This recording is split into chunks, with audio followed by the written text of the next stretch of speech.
Hello there, I'm natekokernot and welcome to my channel.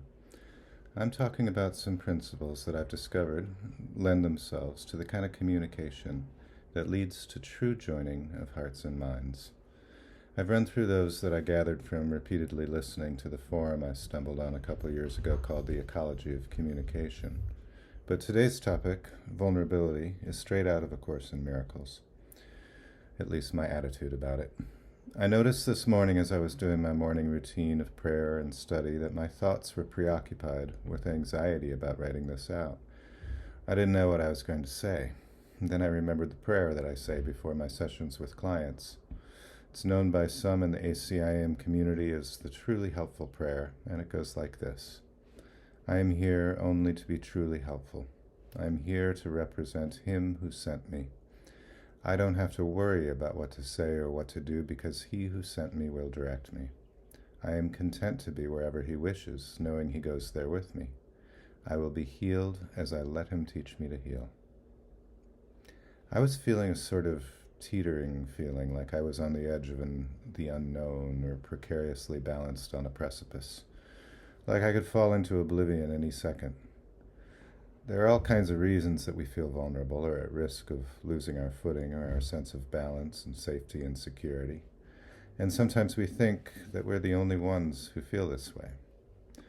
The strength we find in ourselves when we continue to talk, even while in these sorts of feelings of uncertainty, comes from the witness to our vulnerability. They might not say anything, but if we look into their faces, we know instantly that they feel this way too sometimes. But not if we don't share what we're feeling. If we don't share it, we won't get the knowing look that tells us they understand how we feel. We miss out on an opportunity to discover yet again that the human condition is a universally shared experience.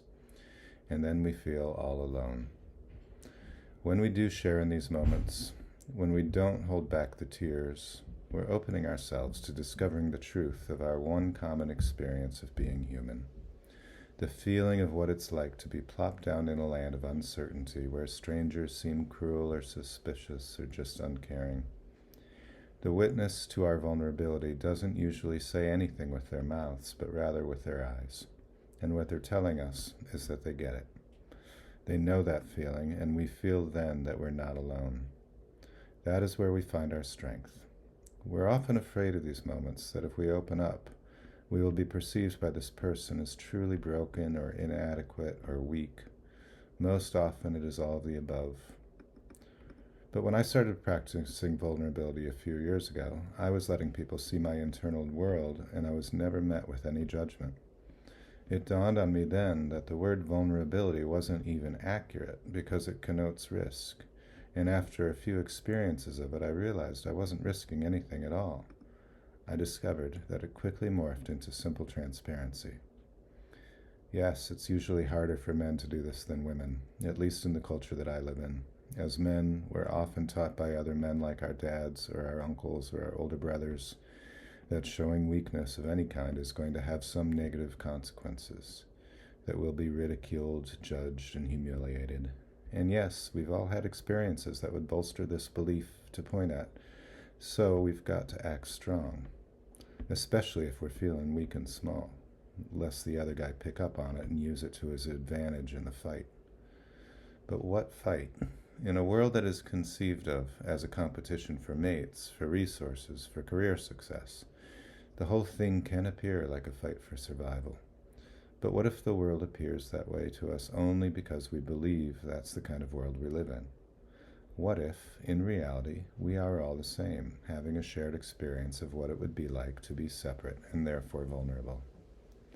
We find out when we let the tears flow that this is not reality. We eventually begin to see our own face mirrored in our brother's face or our sister's face. It is a strange irony indeed that we begin to get in touch with our invulnerability as a direct result of practicing vulnerability. We feel more secure and safe, which is the opposite of what we expected. We see our innocence reflected in the compassionate eyes of our fellow human beings, and we realize, as we see with our real eyes, that we're all one mind, having a dream experience of what it would be like if we were separate. I hope you're finding these ideas helpful, and that you'll like and subscribe and comment and connect with me.